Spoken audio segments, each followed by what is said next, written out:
We have the benefit of having Francisco Leon with us. He is one of the key co-founders of this university. And he's also a musician, an entrepreneur. He likes very much also his role as a philosopher. And he is a member of the Club of Budapest, playing a key role in the educational committee and the educational designs there. So what I would like to do is, first of all, welcome Francisco and thank you so much for joining us to share a little bit about these important topics. Thank you to you, Alex. So we have a few questions to ask you. The first one is a question around what kind of brain we have, our human brain. How is it equipped? How did it come into being in a way that really is special for us and makes our ways of seeing the world and of working in the world and of being in the world particular? Yes, Alex. Well, the fact is that culture, the human culture, was created as a mirror to our cognitive capacities. Okay, we cannot imagine anything that is in this world that was not first an idea, a creation of our brain. So I would say that the most important capacity of our brains, of our human brains, is the neocortex, is located in the neocortex, which differentiates us from other animals, which is the based intelligence that allows us to create some mathematical operations to discover time. Time is the past, the present, and the future. And you cannot imagine anyone, any human being that is not aware of the time, of the past, and the capacity to see the future, that do not discover that. This neurocognitive capacity of discover time allows to discover one of the most dramatic discoveries for human beings, which is our own extinction, our own death. And with that, the creation of this deep insecurity and anxiety that lead us and lead our ancestors to create these magical, mythological, and religious narratives, which was the first part of our evolution in terms of culture. So in this context, we start by creating this religious narrative, these mythological and magical worlds that basically influence the construction of power. We find in the kings and in the priests and in the theological narratives the origin of power and the origin of subordination of the human being. So what is the importance of the brain? Well, it's very important. Without the associative capacity that is clearly located in the neocortex, which is a peculiarity of the human beings, we couldn't have built culture the way it is today.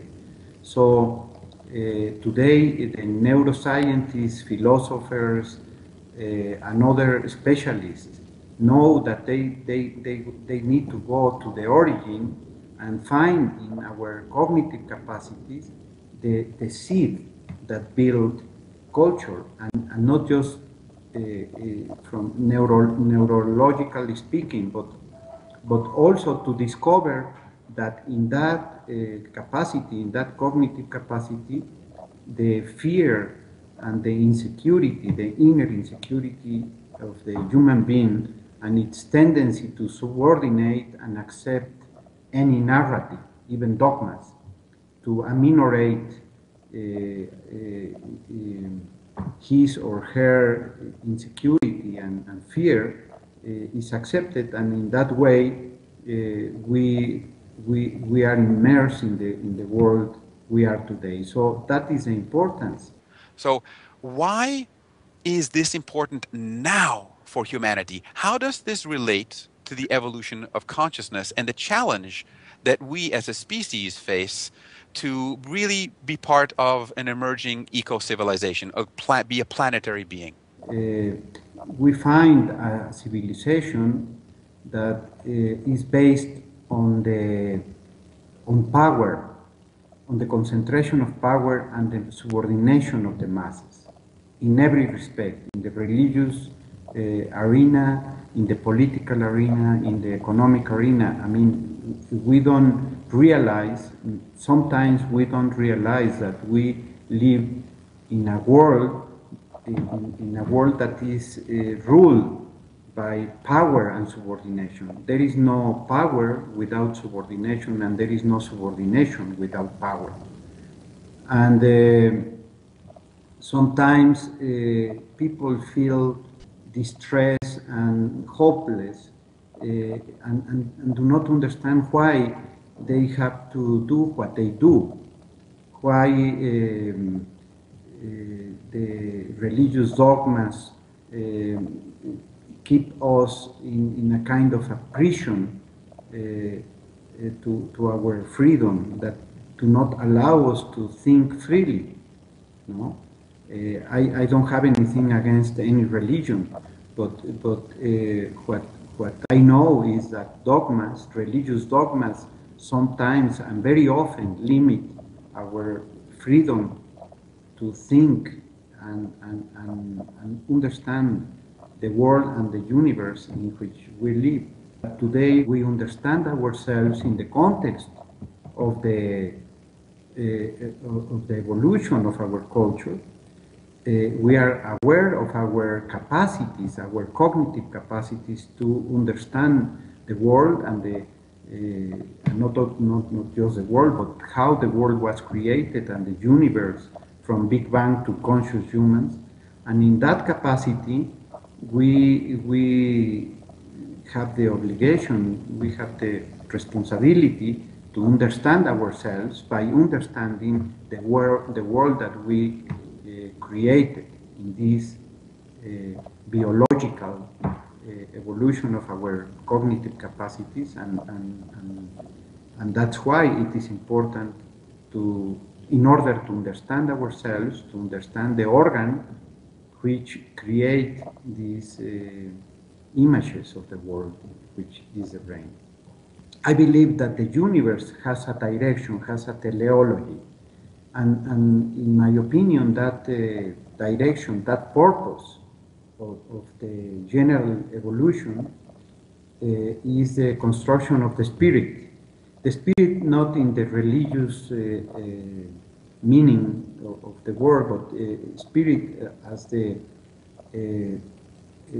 full awareness as of our ontology, of ourselves, as witnesses of the universe.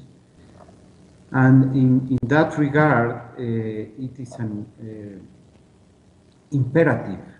It's an imperative for any human being to be subjected to that consciousness, awareness, and exam to be a better human beings. Well, thank you so much, Francisco. I think this was tremendously helpful for us. Exactly the kind of reflections that I'm sure now we can take forward in our interactions on whole life as we continue to engage with the material of World One and looking at the evolution of consciousness from Big Bang to our planetary beings. Thank you so much, Francisco. Thank you to you, Alex.